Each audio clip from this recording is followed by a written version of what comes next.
Hello friends, मी विजया आणि स्वागत आहे तुमचं माझ्या यूट्यूब चॅनलमध्ये. तर संध्याकाळची वेळ झालेली होती. संध्याकाळची वेळ म्हणजेच दिवाबत्तीची वेळ. जोपर्यंत देवांपुढे दिवा लागत नाही तोपर्यंत घराला घर पण येत नाही. तर देवघरातला जो दिवा होता ते लावून घेतला. आरती वगैरे असतात रोज संध्याकाळच्या माझ्या, तेवढ्या आरत्या करून घेतल्या, मंत्रजाप करून घेतले आणि मग बाहेरचा दिवा म्हणतात ना की दरवाजासमोर जेव्हा दिवा लावलेला असतो तर लक्ष्मी खुश होते म्हणे, आणि जिथे दिवा लागतो तिथे लक्ष्मी माता थांबते. आता लक्ष्मी माता आपल्या घरी थांबायला नको असं तर कुणाला वाटणार नाही ना.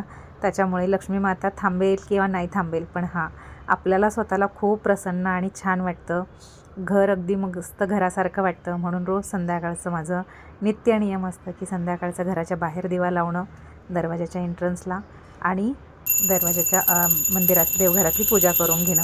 संध्याकाळी जोपर्यंत मी अर्धा पाऊण तास देवांसोबत वेळ घालवत नाही तोपर्यंत मनाला प्रसन्न वाटत नाही. तर फायनली बाहेरची देवपूजा वगैरे करून घेतली. त्याच्यानंतर उंबऱ्याला पाया पडले आणि लक्ष्मी माताला विनंती केली की बस अशी स्थिर स्थावर राहा, कायम आमच्यासोबत राहा.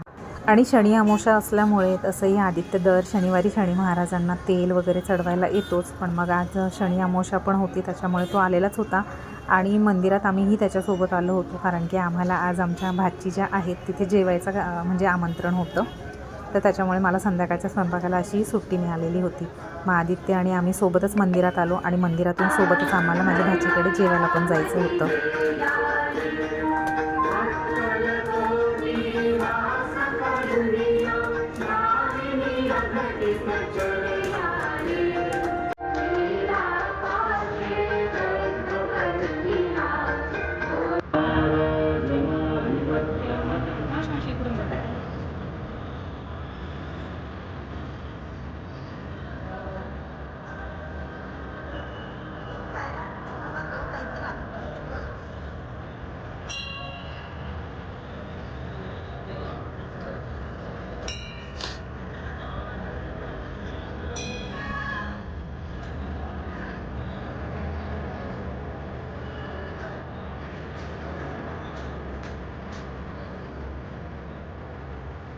आदित्यची आरती वगैरे झाली आणि मग आम्ही स्मार्ट बाजारला आलो, कारण की सिटी सेंटर मॉलमधून माझ्या भाचींना मला एक कुर्ता गिफ्ट करायचा होता. कारण की 2 दिवसापूर्वीच त्यांचा बड्डे झालेला आणि मग आज जेवायला पण चाललो होतो. तर म्हटलं चला त्यांना काही गिफ्ट पण नाही घेता आलं, त्यांचंही येणं नाही झालं. तर आता चाललीच होती तर योगायोग म्हटलं एक छानसा कुर्ती वगैरे त्यांच्यासाठी बघूया.